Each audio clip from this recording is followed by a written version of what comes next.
And then we'll discuss mechanisms of passing down generational knowledge, because I believe we do have rich generational knowledge. Are we speaking with one another enough? Should we be speaking with one another enough?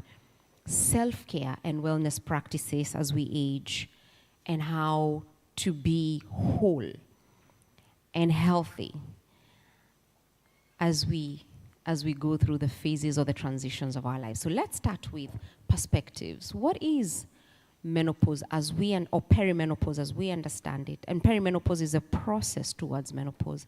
And menopause is when your period stops for at least 12 months. So if you no longer have a period for at least 12 months, then medical practitioners believe that you've attained menopause.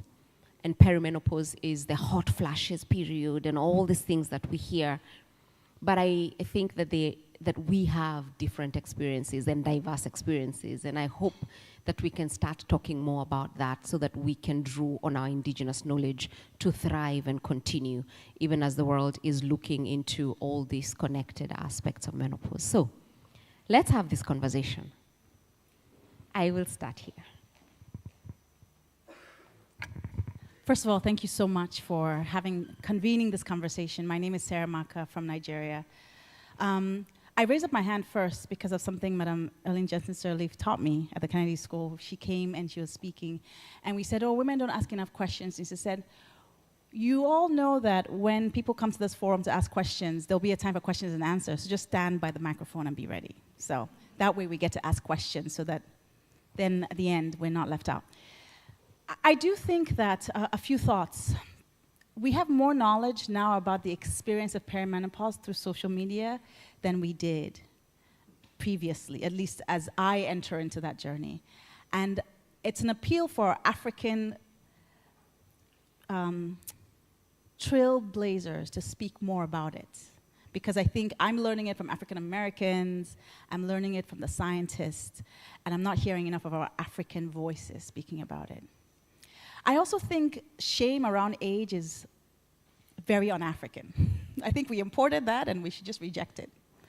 I'm proudly aging, proudly getting older, proudly experiencing everything that life has to offer. And I hope to do this till I'm 100. And I'll be bold at 100 saying, I'm 100, y'all. So I don't understand this thing about age that we have. I say my age boldly and proudly, 46. So you're right, it is a very, very different experience. I had a funny thing happen to me. It was really hot in Nigeria, where I'm from. And I was speaking to a friend who was a guy, and I was like, I think I'm entering perimenopause. I think it's hot, it's cold, it's just really hot. He goes, all of us are really hot. So are we all entering perimenopause? I'm like, I don't know, but he's like, it's 41 degrees outside. I think we should all be hot. So I'm so paranoid waiting for this thing to come because I don't know, has it landed? Is it coming? Is it not coming? And I'm just kind of experiencing as I'm experiencing. And thankfully, I have sisters who are in the same age bracket, so we exchange notes. I'll end by saying, what I do know is it's very unique experience for everyone. So there's no real playbook. It does help that you have a cohort of people who are journeying with you so they can be like, no, that's not it. My sister will say, my sister and I are 18 months apart, so she's 48, I guess. And she'll say, I enter a room and I forget exactly what I went to the room to get. And I'm like, yeah, that's something. I think it happens to me too, but it happened to me like 30 years ago. So I don't know if that's perimenopause or just me not paying attention. So the community of women who are journeying with you is great. And then I'm trying to do a lot of learning. I'm hearing two things that I'd like to pass on. One is, as we get older in this 40s and 50s, weights, doing weights as opposed to running on the treadmill is better because the weights helps you with muscle, which helps you with bones. And the second is you should eat 100 grams of protein. And when a doctor who was a friend was like, how much protein have you had today? And I was like, I ate an egg. She was like, 2 grams. I ate chicken. She was like, 1 gram. And I was like, 100 grams. So I'm clearly not eating enough protein. And apparently protein is what we need. So to the extent we can do a lot more research, it helps us along the journey. I'm committed to eating my proteins. And the working out is still a work in progress. Thanks. Thank you so much. Let's hear more. I'm hearing unique. I'm also hearing sisterhood around the issue, and I'm hearing research around the issue. So let's have one perspective back here as well. I don't have answers. We will have this conversation and then we'll figure it out. We'll start a movement and perhaps handle aging with the grace that it deserves. Good morning, everyone. My name is Ariana Oluwole. I am an entrepreneur based in Sierra Leone. I am menopausal, and this is the first time I'm sharing it in public. I have shared it in a podcast that came out a couple of weeks ago. Until now, my aunties, my cousins, people that never knew what I had been going through were reaching out, panicking. The truth of the matter is, my mother turned 75 in November. And when I share my experiences with her, she's always gasping, "Oh Lord, so that was menopause then?" I have a Q-tip. Yesterday I was here for the entire day, and the entire period, my ears were itchy, like they were itchy. It was so bad at some point I thought people were looking at me because I kept like just pounding on them. Today I brought along a Q-tip, because when I went home, I did some research. Why are my ears itchy? And someone on social media, just to agree with you, said, "Oh, itchy ears." So I've gone through the hot flushes, and I've gone through the night sweats, and I've gone through the whole not being able to sleep. But this one that appeared yesterday is pretty new. So this is to probably just address the comment that everybody's experience is different.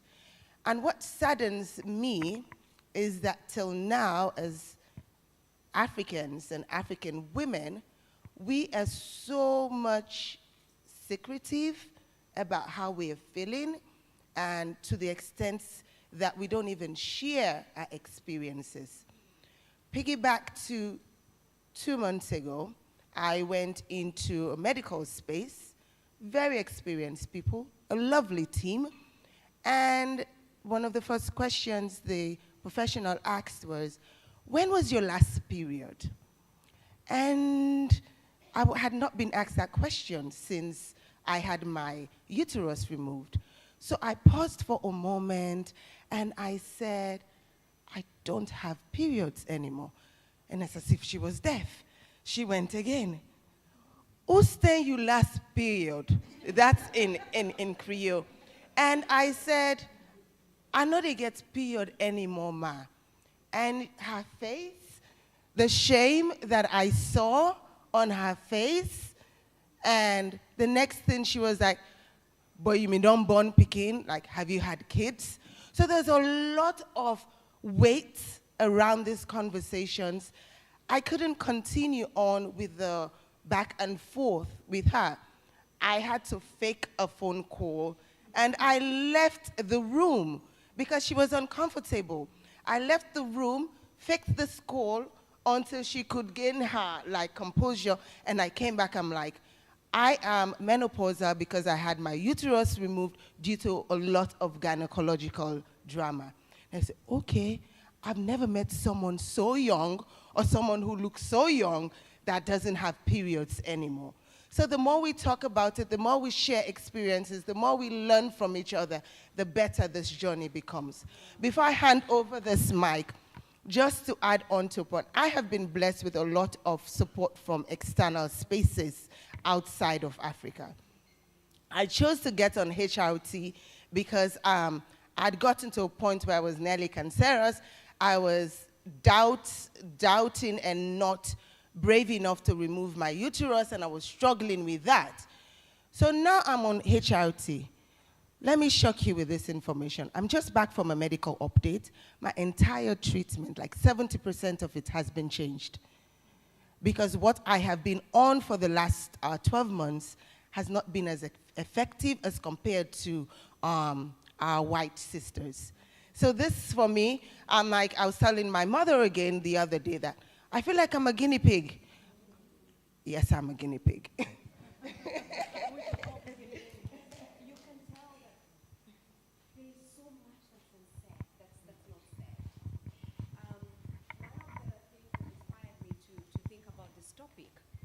is the realization that when you go to a gynecologist with an issue and they recommend a hysterectomy, they just tell you, we're going to remove your uterus, but they don't tell you what that comes with. So one of the things to think about is also, how do we reclaim care? If you go to the hospital as a woman and you describe your symptoms, oh, they will treat you for H. pylori or anything else but check your hormone levels to see what's happening and how is that changing. So a critical question is, how do we reclaim care? So we have critical questions that we continue to ask. I'll come here and then we'll bring the mic all the way there. The entire hour is for us to have this conversation. Thank you. I'm going to be brief. For me, I did not experience the hot flushes and everything.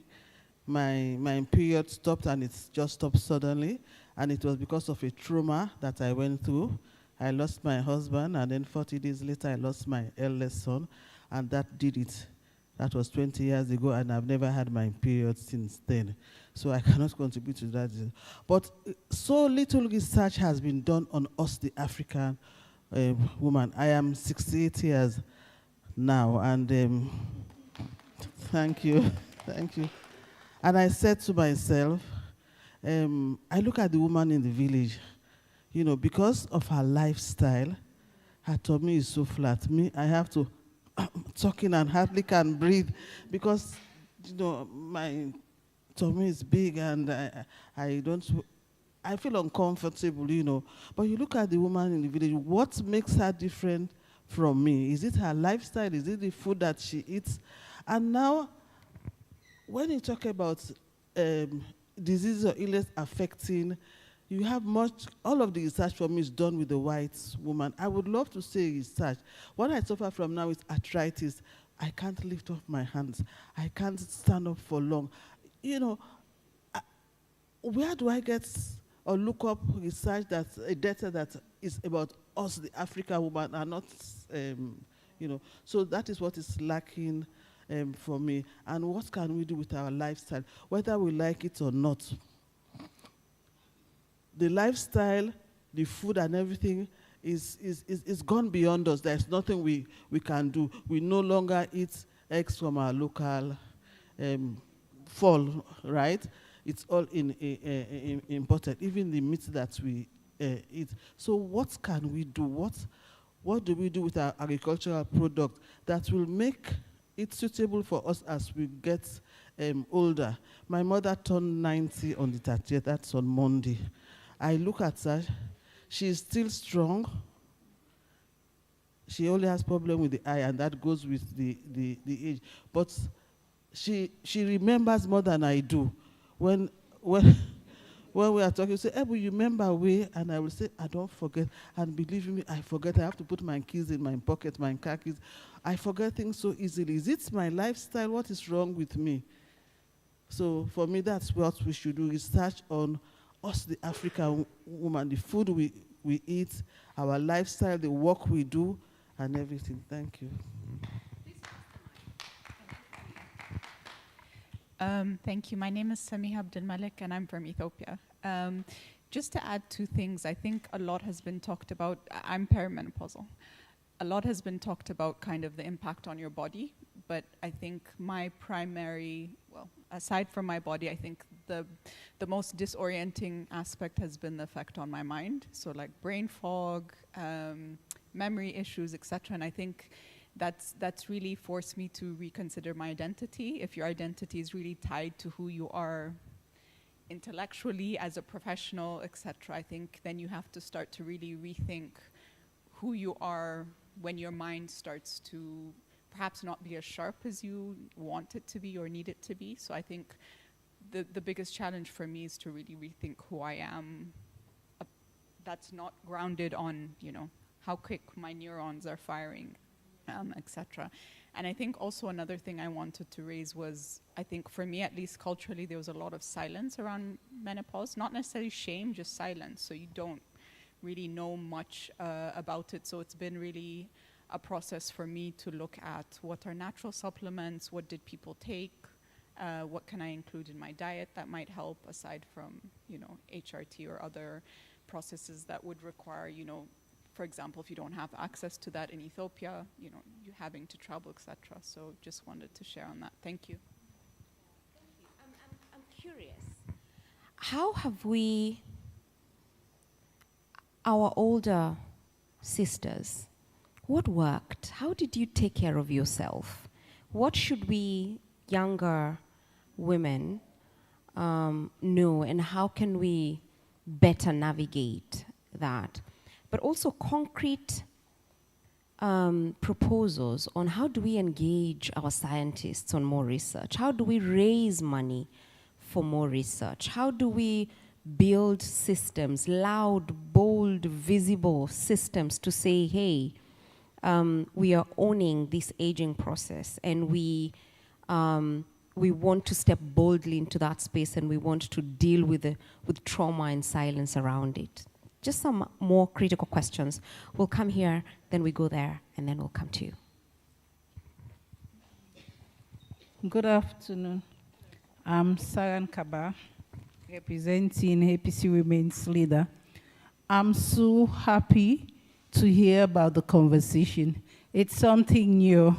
I'm coming from a part of society, I would say, the low level. And recently, I've been having a lot of sisters with issues, and most of them are even aware about menopause. They think, oh, it fitches, I need prayers, I need this. They go from church to church, herbalist to herbalist. So I'm glad that it's now on the table, we're talking about it. I'm not to that point. I don't have anything I'm feeling right now, just that I don't walk again from convent to Eastern. I can't walk that far anymore. I'm glad that we have this, and I'm happy that it's not going to stop here, because we have the women activists and others. And what really got me thinking or considering the conversation is when I had Oprah saying, oh, I think I'm going to die. This is menopause. She started the awareness. So I'm really thrilled about it. And I started telling them, so, oh, what you're experiencing is menopause. You need to slow down. You need to seek medical advice. You don't know how they feel. This then don't do me. One woman been there, work, cause they are alone, I go beg them. That's it. It's really fact. They are not even aware, because her mothers don't have it. My mom is 60, but she's doing everything on her own. She's, we could say, a village woman. She walks from dawn till dusk. So thank you, and I hope we're going to take it forward. Thank you very much. And again, let's remember, menopause is power, and we're reclaiming it. My name is Trudy. I was about to say, and I'm an alcoholic. But I am a woman without a husband and without a child. 2011, May. It was either the 15th or the 16th, between the 15th and the 16th. I went back to check. I was in my office, and all of a sudden I started to sweat. I sweated so much, my clothes were wet. And I was afraid. I knew something was wrong. And I probably knew that it was the menopause, but I was in denial. I was in denial because I'm African, I'm in Sierra Leone, you don't get man, you don't get pikin. And what menopause means is that when the bleeding stops, there is no hope of having a physical child. Everybody brings babies, adopt. If I wanted to, I could. Didn't want to. And I think the worst thing I did for myself was never putting myself in a space to acknowledge what I was going through. So I went into deep denial. Deep, deep, deep deep denial for many years. I think it was about 3, 4, maybe 5 years ago, the first time I ever said to anybody, I'm in menopause. Because I felt the moment I spoke it with my lips, that'll be over. My life would be over. So everything that everybody talks about, I went through in silence. Because I was afraid of what it meant for me.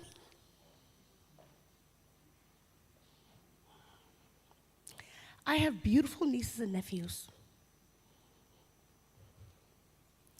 And I have a family and friends who love me. She's coming back behind me, right? Yes. And I have a family who loves me. But I had to learn to realize that I had to love myself without the children and without the husband. And when I did that, I started to turn my own life around. Because generally, I am an emotional person anyway. I'm quite emotional. That's my strength. I empathize very well. But what tends to happen is when you have a strong person who's trying to push things, as I was, with the engineers, with my work, and then you break down and you have emotional outbursts, all of a sudden you're like, ugh. And then everybody starts to disrespect you because they think you're emotional, you're not as strong as you say you are.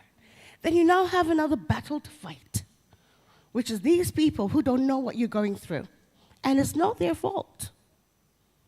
So these sessions are very important.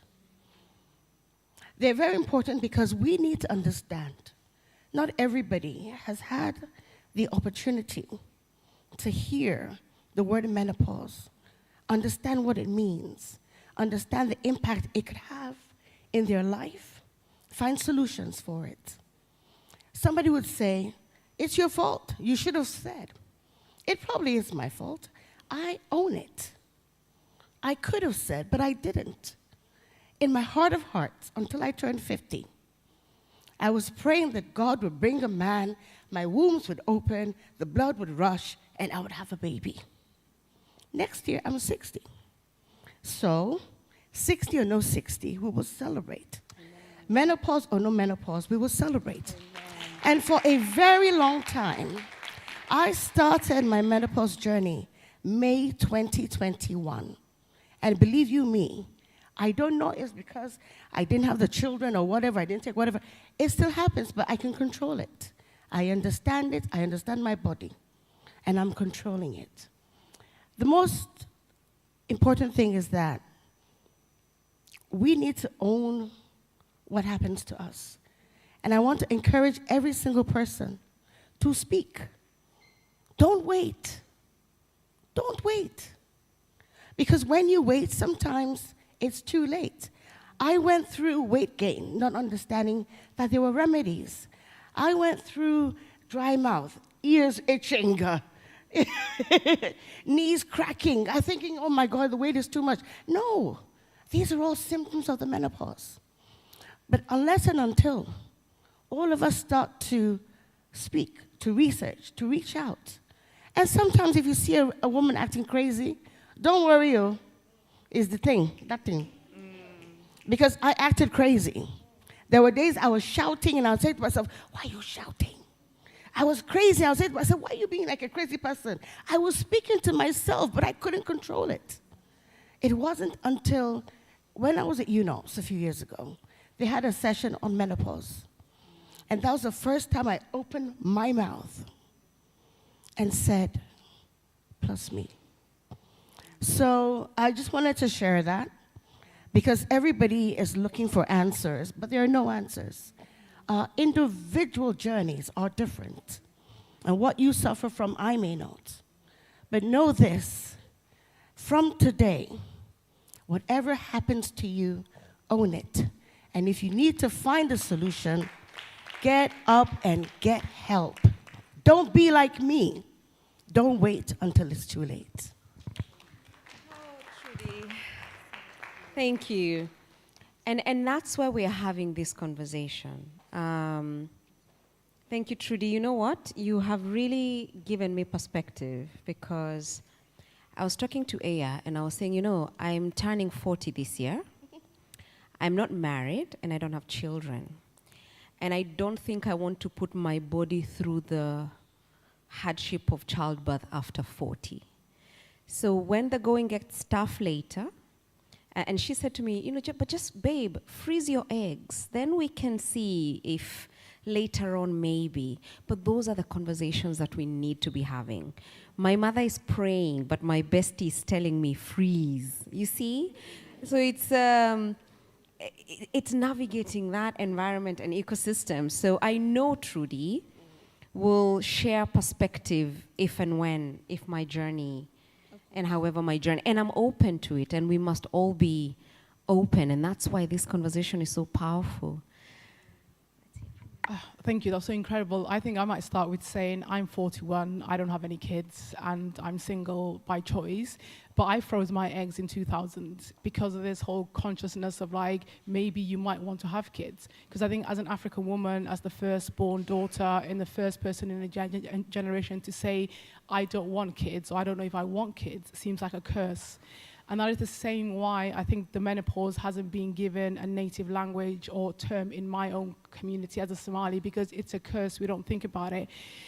In 2000, no, the thing I was going to say before, thank you so much for sharing your story, that incredible story, was that in 2018, I spent over 7 months traveling across the world talking to women for a book that I was going to write, which I did write, called What We're Told Not to Talk About. So it was about menopause, about the periods, about our first orgasms, because everybody always asks you about the first time you have sex, but nobody asks you about the first time you had pleasure. And within the African context, when I spoke to African women about the menopause, I found that there was power in the menopause, because in that moment is when they found grace, when they weren't bound by the duty of having kids, bound by the duty of being the wife, but being the leader in a community, in that elder position, which ironically the menopause gave them, because they didn't have to worry about sanitary pads and all these other things. There was power. But then I came back into the UK, and in 2021, we launched the first female medical research in the NHS. We had an institution which was billions of pounds, but didn't contribute to women. And menopause became the first thing that everybody wanted to talk about, because most women were in that stage of menopause. So what I just wanted to say in this conversation is that when we found the menopause as the key element of the female health strategy, of the women's health strategy, it became extremely commercialized. So one of the kind of warnings I want to give to us as African women is, we need to demand research, we need to demand female-led research, but let that research be complementary to our health and not to be financially benefit to those that are going to come for us and come for our bodies, because our bodies are incredibly commercialized. And as soon as they get that information, they're going to start to pump things into us. And that was what I was really, really shocked by. The NHS, a system which is based on taxation, sold that data in order for me to be every day sold some kind of supplement, to be sold some kind of diet. So that's just my kind of warning, is that there's enough power and energy in this room, but let that not be taken and commercialized against ourselves. Thank you. Yeah, that's amazing perspectives. I just got an idea. I'll come to you, and I'll come to this side. I'll come to you, ma'am. Do we know what menopause is in our languages? In the Kikuyu language, where I come from, I can't think of anything.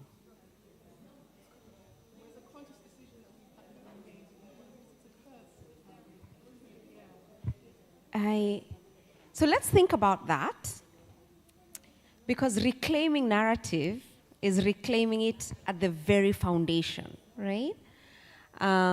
At the very, very foundation. And I also like the caution, because Big Pharma is now starting to see the gap, and they will try to come for genome sequencing harvesting on the African continent.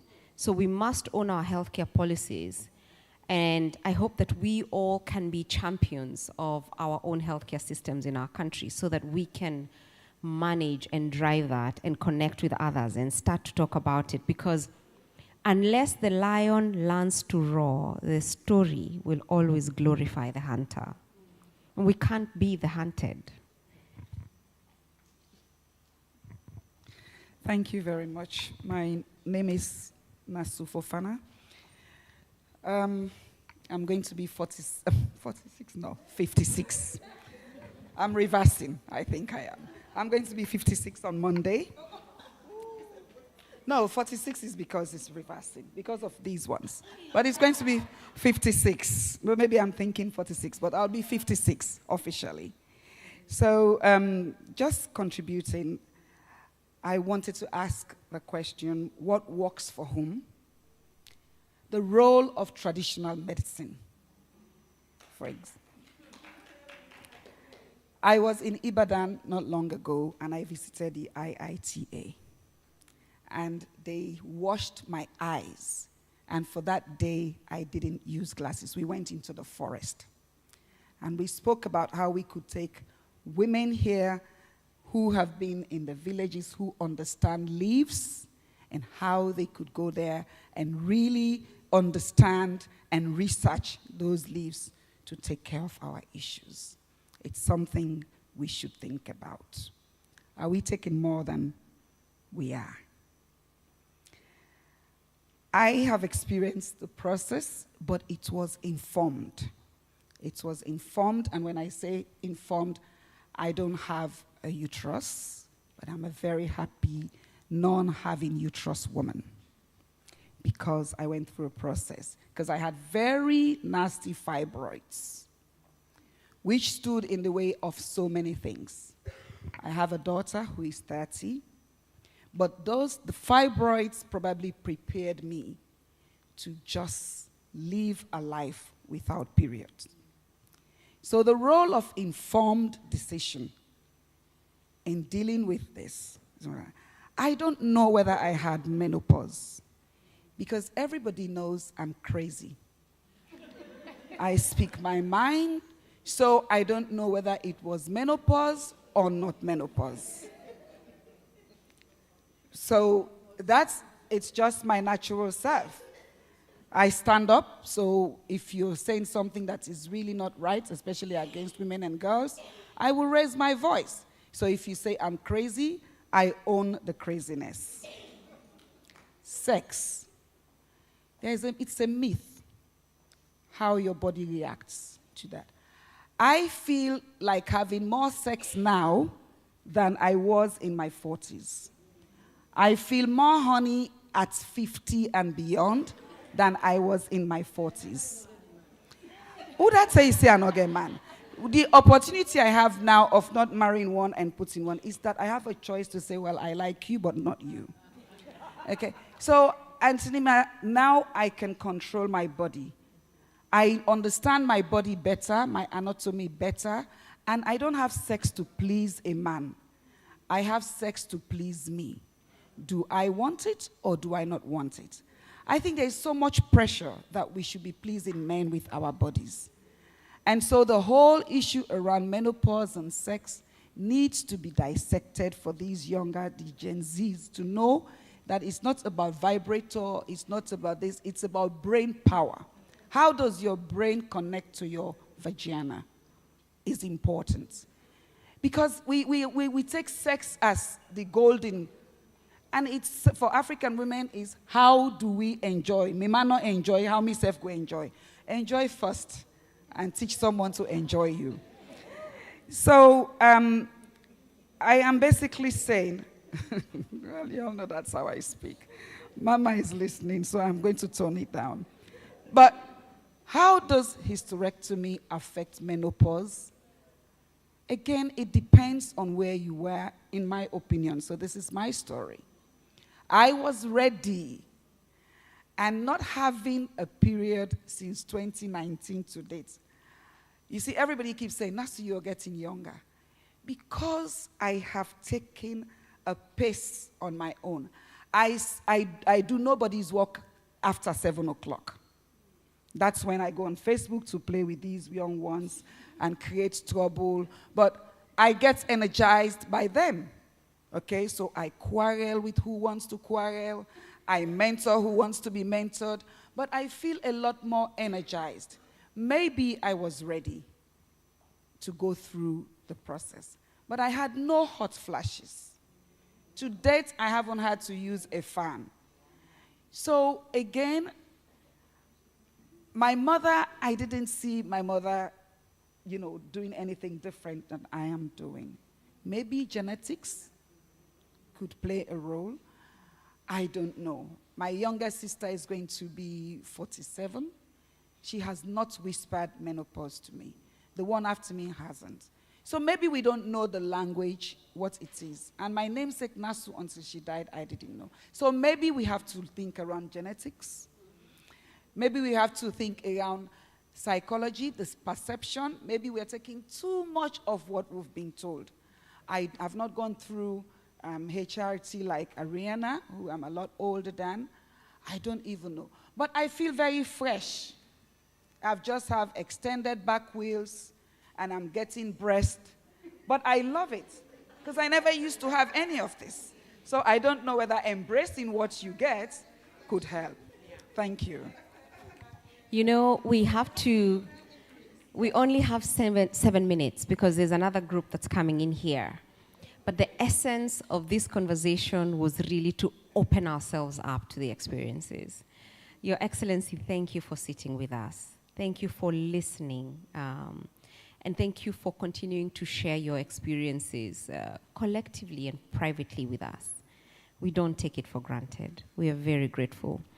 I'll have two more. I'll have one here. Okay, if you make it really pithy, okay. If we keep it pithy, we can manage. So we'll take one and then one, very pithy, like, a quick round robin, because we have to leave in 5 minutes. Yeah. Okay. Okay, so I'm very happy I have the guts to actually talk where my elders are on this particular issue that is being taught that it's at your age. But also, I want to draw your attention that it's also at high risk for us as young women. And this is out of experience, basically, when my best friend, who is 27, actually told me that she has reached menopause because of severe ovarian cysts. And then just 2 weeks, I'm somebody, I talk about health because I'm so passionate about SRHR, but I don't think about my own health. So my brother asked me, you need to do like a checkup. So I went to the hospital, and these are doctors that are very broad, in terms of passing the information. I did a whole scan, and they also found out that I have this thick ovarian cyst, and like he was telling me that I'll be at high risk of having like menopause, at an high age if I do not do either surgery or maybe the tablets. And in fact, the tablets was not even available. So since then, I've been so scared. This conversation, I've gone to a lot of spaces talking about sex education, but menopause is not actually be speaking to my generation, which I think after this, I am pleading that we're having conversation. In fact, I'm going to take the bold step now, at least, to be educating my peers, and also those that have like mentors, mentees, please tell them so that we get ready in case it hits at us at an early age.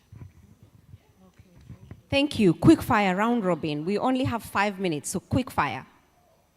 Okay, thank you. My comment is twofold. I think you mentioned building bold and loud systems, collective systems. And I think a lot of the conversations, even the ones that we're having around menopause, are still very much on an individual, one-on-one, or on a privilege basis. So I guess what I'm saying is I would encourage that we think about how to take and cascade this information down. I work in HR, for example. We do a lot of work around gender-inclusive policies. But in the context in which I work in Sierra Leone, we're still not talking about menopause, right? So if we can make sure we get the data from our people and build these systems where we work and where we engage, we're already taking a bold and very loud step in the conversation. Thank you. Quick fire. We'll start with Ma'am here. We'll come here. Okay, thank you. This is a very good conversation. Maybe I just want to give a brief experience of my own menopause stage. For me, well, I didn't observe my body, the body changes.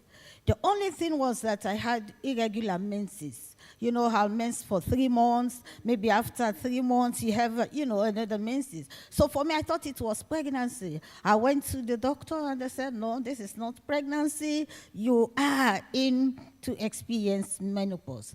I think this idea of menopause, there is a lot of silence surrounding menopause, especially when you get to the rural areas. It's like a taboo. The myth surrounding menopause, the culture itself. And so for me, I think we need to break that silence. And how do we break the silence? Some people are talking about research. Yes, research is very good, but as we are thinking about the research, I think it's time we start engaging our women. The silence is so much. Let's break the silence, engage our women. Let there be a lot of awareness raising and sensitization amongst our women, amongst the young ones, that menopause is not a sanction, it's not a death sentence, that menopause is just part of the normal growth of a woman. And for me, I do enjoy menopause. Just like what Nancy was saying, yeah, I have a choice. When I want to do sex, when I don't want to do it. So for me, and even what we go through in terms of having parts during that stage. So for me, menopause is a very good thing for me. That's amazing. I want us to agree. We have 1 minute, and we want to hear from Her Excellency. Do you promise to use 10 seconds each? Just 10 seconds, please. So that we go to Her Excellency and finish. Yeah? Okay, so let's hear it. Just stand up and say, make a contribution. Quickly, I will try and buy us 5 minutes because I'm the chair. I wanted to link this conversation to one of the areas of focus of Nalafem, and that has to do with the intergenerational narrative. With all of this that's going on, have we looked back to see what our grandmas did, our grand aunts, aunties, etc.? Because that's part of the intergenerational link, to see how did they manage, what did they use.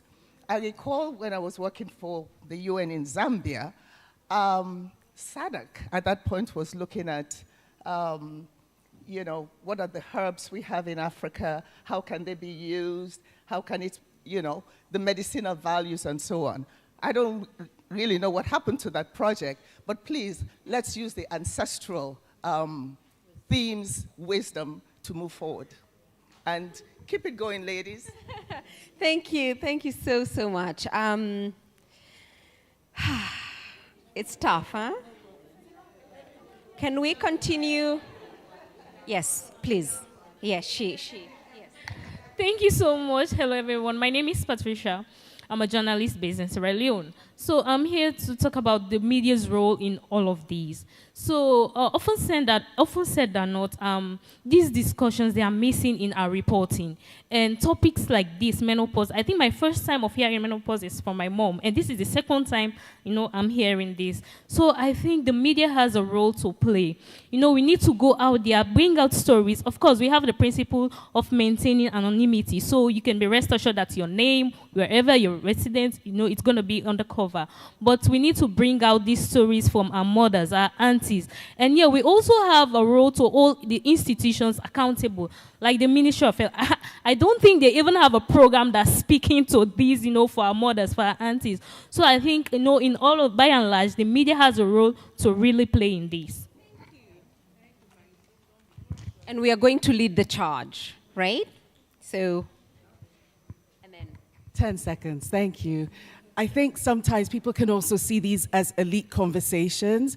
I know that 50/50, we had a program, you had to pay for it, but we were sponsoring 15 people to go into that, and nobody came forward. And so I think, and this is for people across all socioeconomic status, ethnic groups, all of it. So I think, to Marian's point, that sometimes you have to meet people where they are. It could be that it's discomfort, it could be the silence, it could be also, though, that this is not something, there's so many other issues that we need to think and talk about. Why this? So I think we need to also think strategically about the ways in which we engage. Thank you.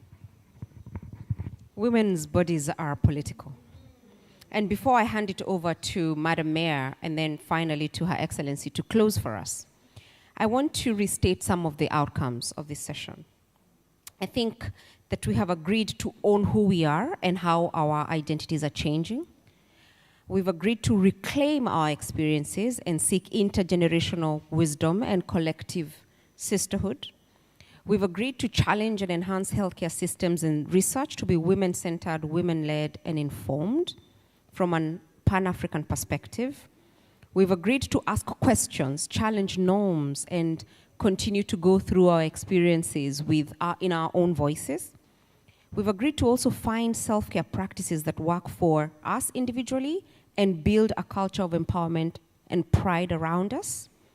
We've also agreed to convene resources, and I'm informed that there is a resource called Uterus, YOUTERUS,